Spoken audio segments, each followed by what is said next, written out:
छात्रों, विद्या देवी स्कूल द्वारा संचालित ऑनलाइन क्लासेज में आपका हार्दिक अभिनंदन है। अंग्रेजी ग्रामर में अपना टॉपिक चल रहा था डिटर्मिनर्स का, कि डिटर्मिनर्स क्या होते हैं, अर्थात निर्धारक शब्द। कौन से शब्द निर्धारक, किस चीज़ का निर्धारण करते हैं? वाक्य में नाउन या प्रोनाउन का निर्धारण करने वाले शब्दों को डिटर्मिनर्स कहा जाता है। ये मैं आपको पहले बता चुका था।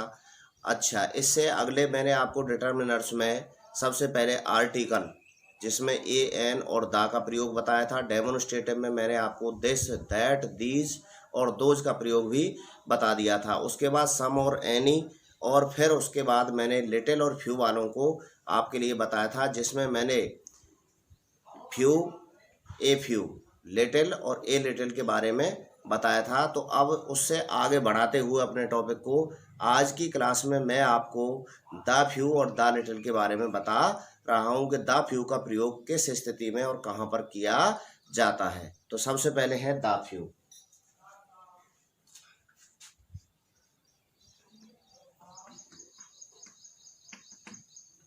द फ्यू का प्रयोग हम कहां पर करते हैं? इसका प्रयोग किसी संज्ञा की पूर्णता को बताने के लिए किया जाता है। सबसे पहली बात क्या है? इसका प्रयोग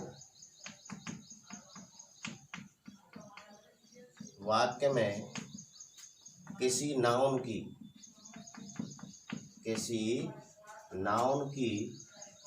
पूर्णता को बताने के लिए किया जाता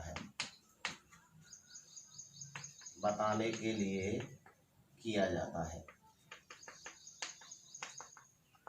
अर्थात मैंने आपको जब ये तीनों लिखे थे, फ्यू, ए फ्यू और द फ्यू, तो मैंने लास्ट में उसके द फ्यू वाले में या द लिटिल वाले में लिखा था कि यानी पास्ट टेंस को बताता है। पूर्णता यानी पूर्ण, जो कार्य पूर्ण हो गया हो पहले ही, अर्थात भूतकाल की स्थिति को प्रदर्शित करता है। यानी जब किसी वाक्य में नाउन का कार्य पूर्ण हो जाए तो उस नाउन की पूर्णता को बताने के लिए द फ्यू का प्रयोग किया जाता है। ठीक है बच्चों, तो इसमें हम द फ्यू का प्रयोग कहाँ पर करते हैं? तो सबसे पहला जो है, यदि वाक्य में नंबर 1, यदि वाक्य में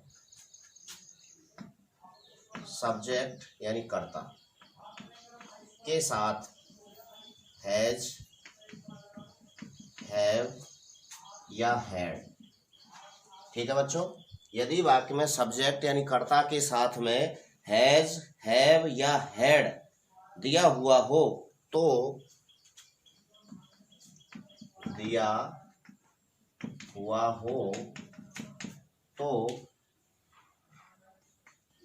रिक्त स्थान में द फ्यू लिखा जाता है। पहली बात हुई कि यदि सब्जेक्ट के साथ हैज, हैव या हैड में से कोई दिया हुआ है तो वहां पर हम ब्लैंक जो हमारा आता है उसमें हम द फ्यू का प्रयोग करते हैं। शर्त आपको पता ही है कि द फ्यू और द लिटिल में अंतर क्या होता है। द फ्यू का प्रयोग हम काउंटेबल नाउन के साथ करते हैं, तो इसमें शर्त क्या होगी? यदि दी हुई नाउन काउंटेबल है। कैसी है बच्चों? काउंटेबल है तो। अब काउंटेबल का मतलब मैंने आपको पहले ही बता दिया था, गण्य संज्ञा, ऐसी संज्ञा जिसको हम गिन सकते हैं। जैसे रमेश डोनेटेड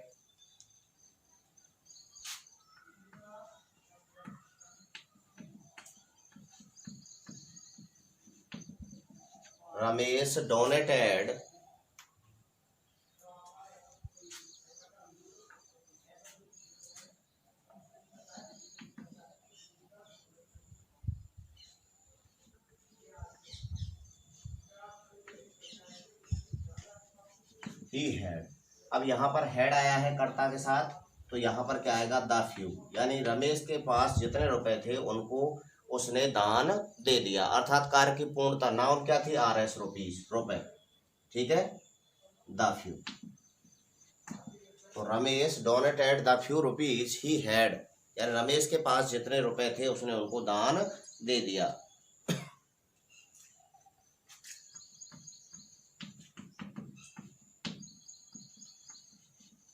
करिश्मा gave me books पहला वाक्य है Karishma gave me Khalistan books he has. अब यहाँ पर देखिए पहली शर्त तो यही हो गई हमारी कि वाक्य में कर्ता के साथ हैज, हैव या हैड में से दिया हुआ हो तो हमें द फ्यू कौन सी स्थिति में भरना है, जब हमारी नाउन कैसी हो, काउंटेबल। तो बुक्स जो नाउन है वो कैसी है बच्चों, काउंटेबल है, तो क्या आएगा द फ्यू। क्या भरा जाएगा, द फ्यू। पहला पॉइंट। नंबर 2, दूसरी बात है कहाँ पर और द फ्यू का प्रयोग किया जाता है, तो उसकी यदि किसी वाक्य में रिक्त स्थान के बाद विच, हु, दैट में से दिया हुआ हो। यदि किसी वाक्य में रिक्त स्थान के बाद विच, हु, दैट शब्द दिया हुआ हो,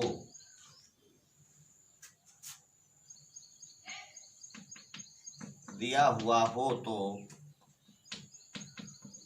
रिक्त स्थान में काउंटेबल नाउन के साथ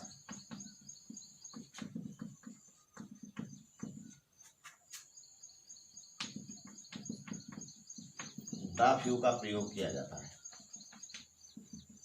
द फ्यू का प्रयोग किया जाता है।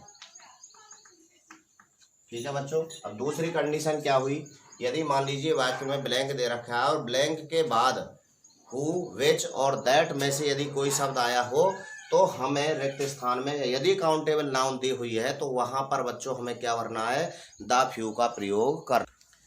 ठीक है बच्चों। कौन सी स्थिति आई, यदि रिक्त स्थान के बाद विच, हु, दैट शब्द दिया हुआ हो और काउंटेबल नाउन हो तो हमें वहां पर द फ्यू का प्रयोग करना है। जैसे देखिए ब्लैंक्स आ गया, students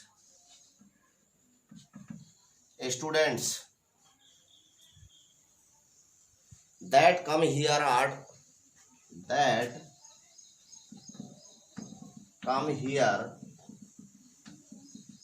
innocent। Students that come here are innocent. ठीक है बच्चों। तो ब्लैंक्स है और ब्लैंक के बाद नाउन है हमारी स्टूडेंट्स, कैसी है, काउंटेबल है। कैसी है बच्चों, काउंटेबल नाउन है। और काउंटेबल नाउन के साथ हमें पता है कि फ्यू वालों में से भरना है। अब देखिए क्या है, यह शर्त हमारी क्या है, यदि रिक्त स्थान के बाद दैट दिया हुआ हो, दैट शब्द आया है, दैट नहीं हो, अगर विच होता, हु होता तो भी हमें क्या भरना था, यहाँ पर द फ्यू भरना था। क्या भरना था, द फ्यू। ठीक है बच्चों। और देखिए जैसे एग्जांपल मैं आपको बताऊं, the few rupees which you gave me were stolen last night. The few rupees which you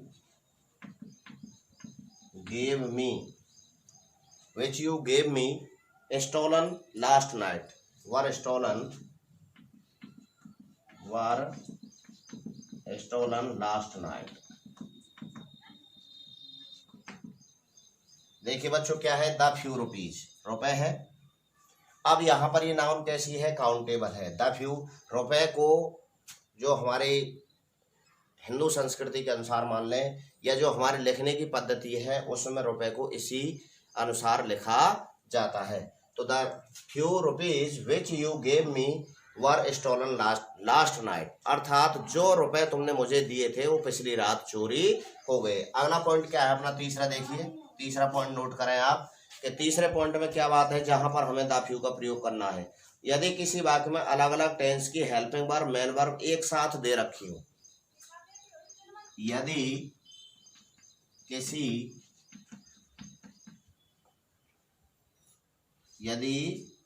किसी वाक्य में अर्थात दो टेंस है अलग अलग दो टेंस की अलग अलग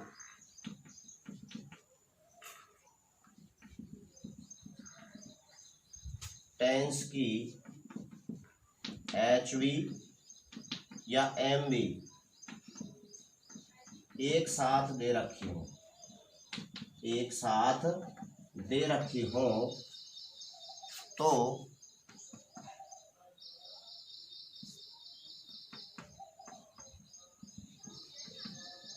द फ्यू का प्रयोग किया जाता है, प्रयोग किया जाता है। कहाँ पर किया जाता है बच्चों? यदि अलग अलग दो टेंस है, इसकी हेल्पिंग वर्ब और मेन वर्ब दे रखी है। सचिन हैज गिवन हर, जैसे देखिए Sachin has given her,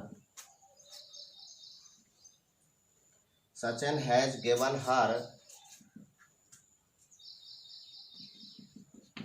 notebooks, Sachin has given her notebooks,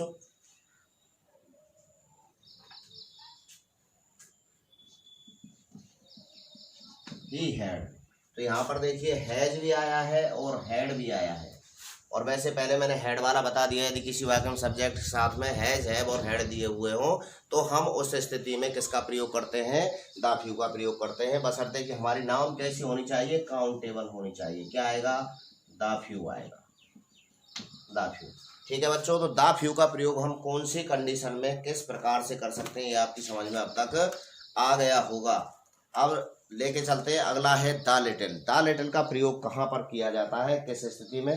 तो आपने ये नोट कर लिया हो तो मैं इसे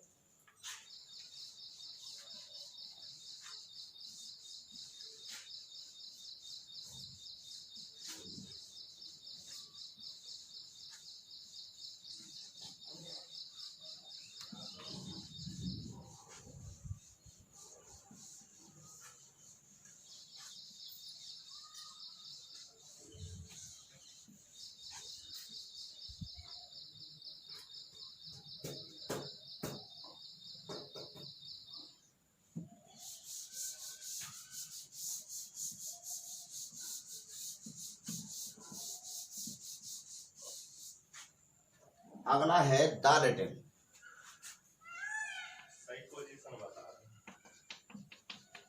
द लिटिल, द लिटिल का प्रयोग, द लिटिल सबसे पहली बात तो यही है कि इसका प्रयोग भी नाउन की पूर्णता बताने के लिए किया जाता है। इसका प्रयोग भी अनकाउंटेबल नाउन के साथ, अनकाउंटेबल नाउन के साथ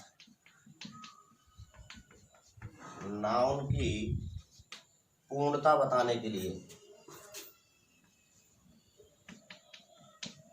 पूर्णता बताने के लिए किया जाता है।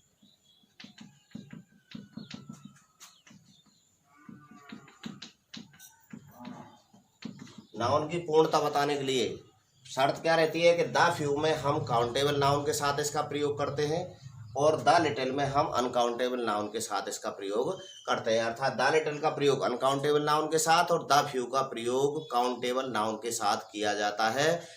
कौन सी स्थिति में? नाउन की पूर्णता बताने के लिए। तो इसका प्रयोग भी जहां पर हम द फ्यू का प्रयोग करते हैं किसके साथ? किसके साथ? काउंटेबल नाउन के साथ, उसी कंडीशन में। तो इसके लिए हम नोट करने वाली बात क्या है? जहां पर, जहां जहां काउंटेबल नाउन के साथ, काउंटेबल नाउन के साथ द फ्यू का प्रयोग, जिन जिन स्थिति में, जहां जहां से मतलब है जिन जिन स्थिति में, जो मैंने पहले आपको द फ्यू के प्रयोग में बताई हैं। जैसे यदि वाक्य में हैज हैव या हैड दे रखे हों और नाउन कैसी हो? अनकाउंटेबल हो, तो हम वहां द फ्यू का प्रयोग नहीं करेंगे। किसका करेंगे? द लिटिल का प्रयोग करेंगे। दूसरी कंडीशन मैंने बताई आपको, यदि रिक्त स्थान के बाद विच हु दैट में से कोई दे रखा हो और नाउन कैसी हो? अनकाउंटेबल हो, तो अनकाउंटेबल नाउन के साथ द फ्यू का प्रयोग ना करके किसका प्रयोग करेंगे? द लिटिल का प्रयोग करेंगे। और तीसरी बात, यदि एक वाक्य में एक अलग अलग टेंस है, इसकी हेल्पिंग वर्ब या मेन वर्ब दी हुई हो तो वहां पर भी हम अनकाउंटेबल नाउन के साथ द लिटिल का प्रयोग करते हैं। तो जहां जहां काउंटेबल नाउन के साथ द फ्यू का प्रयोग किया जाता है, द फ्यू का प्रयोग किया जाता है, प्रयोग किया जाता है, वहां या उसी स्थिति को या उसी स्थिति को अनकाउंटेबल नाउन के साथ स्पष्ट करने पर द लिटिल का प्रयोग किया जाता है। द लिटिल का प्रयोग किया जाता है। यानी जितने पॉइंट मैंने आपको द फ्यू वाले में कराए थे वही सेम पॉइंट द लिटिल वाले में है, बशर्ते कि किसका अंतर है, नाउन का। लिटिल वाले होते हैं अनकाउंटेबल नाउन के साथ और फ्यू वाले होते हैं काउंटेबल नाउन के साथ प्रयोग किए जाते हैं। जैसे एग्जाम्पल के तौर पे मैं आपको बताऊं, ब्लैंक्स मिल्क इन द जग, खाली स्थान milk in the jug was had turned into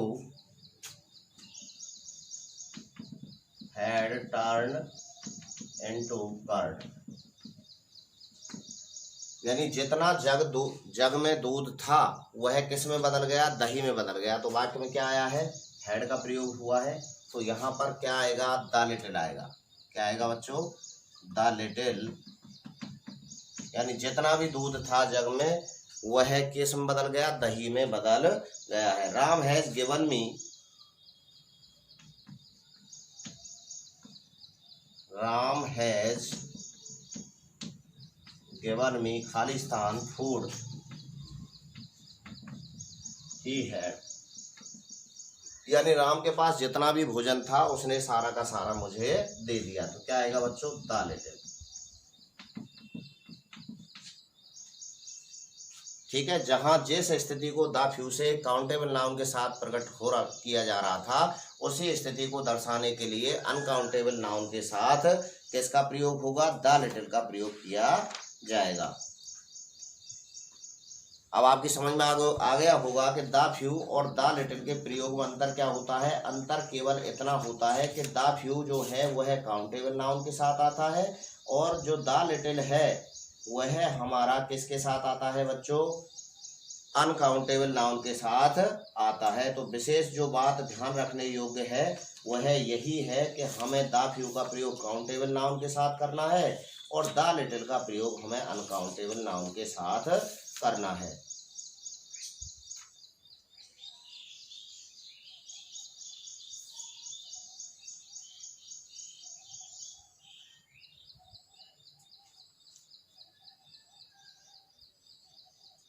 अब मैं आपको कुछ एग्जाम्पल बताऊं एक्सरसाइज के लिए, तो आप उन्हें स्वयं हल करोगे। तो ये आपने नोट कर लिया हो तो मैं इसको यहाँ से हटा देता हूँ। इसके आगे चलते हैं। अपना आता है मैनी और मच। तो सबसे पहले मैनी का प्रयोग मैंने आपको बताया था, many, much, a lot of, all, सब जितने डिटर्मिनर्स हैं मैं आपको इसमें से जो आपके काम आने वाले हैं जिनको अधिकांशतः पूछा जाता है उनके बारे में बता रहा हूँ। तो मैनी का अर्थ होता है बहुत या अनेक। इसका अर्थ होता है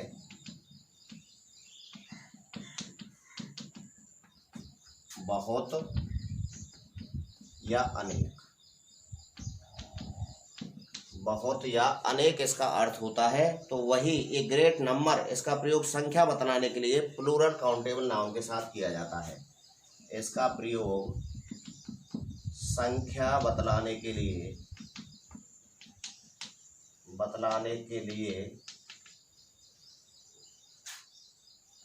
प्लूरल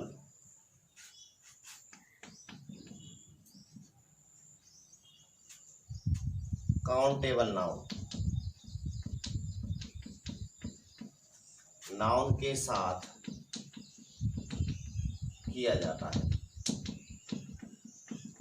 ये तो है इसकी विशेष बात कि इसका प्रयोग किसके साथ होता है, काउंटेबल नाउन के साथ इसका प्रयोग किया जाता है। ये न्यूमरेबल एडजेक्टिव माना जाता है। जैसे there are many students in my school, there are many students in my school, मेरे विद्यालय में बहुत सारे छात्र हैं, अब अनेक छात्र हैं। तो स्टूडेंट्स कैसी नाउन है? काउंटेबल नाउन है। ठीक है बच्चों। Many people were killed in the tsunami waves. I have not invited many people to my party. I have not invited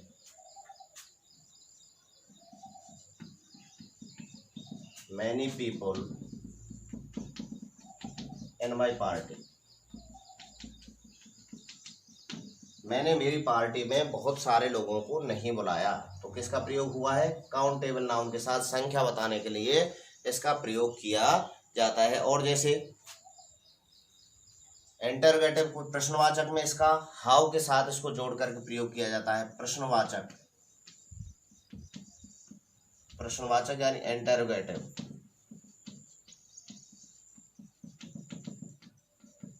interrogative sentences में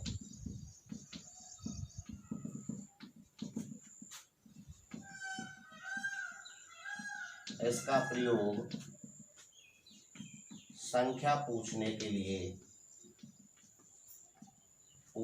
लिए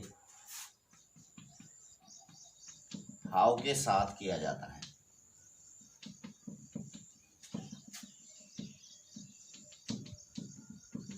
हाउ के साथ किया जाता है। जैसे हाउ मैनी स्टूडेंट्स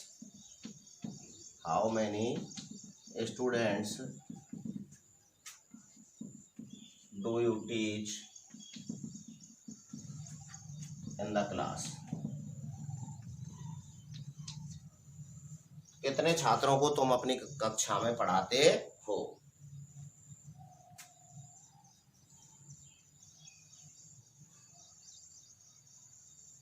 अब लेते हैं इसका दूसरा जो मैं बता रहा था, मच का प्रयोग। लिटिल और फ्यू में जो अंतर था काउंटेबल और अनकाउंटेबल का, उसी प्रकार से मैनी और मच में भी वही प्रयोग होता है। एक लार्ज क्वांटिटी अर्थात मात्रा बताने के लिए इसका प्रयोग किया जाता है। इसका अर्थ भी क्या होता है? बहुत। इसका प्रयोग भी होता है बहुत। इसका अर्थ जो है बहुत से लिया जाता है। इसका प्रयोग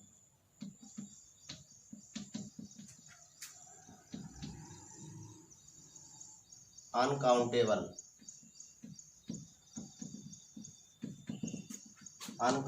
नाउन के साथ पदार्थ या वस्तु की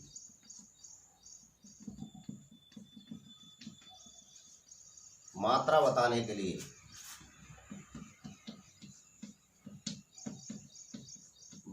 लिए किया जाता है।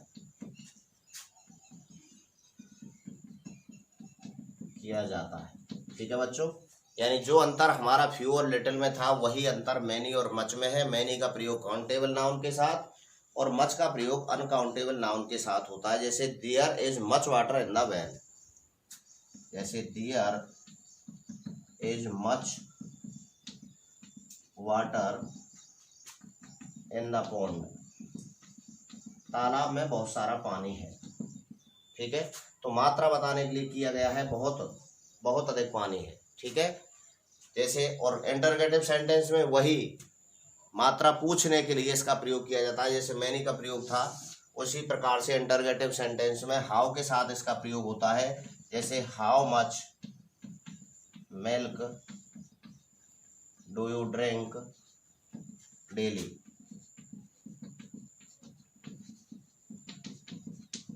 तुम प्रतिदिन कितना दूध पीते हो। How much milk do you drink daily. तुम प्रतिदिन कितना दूध पीते हो। तो आपकी समझ में आ गया होगा कि मैनी और मच का प्रयोग किस प्रकार से किया जाता है। जैसे और मच का मैं आपको बताऊं कि there is not much truth.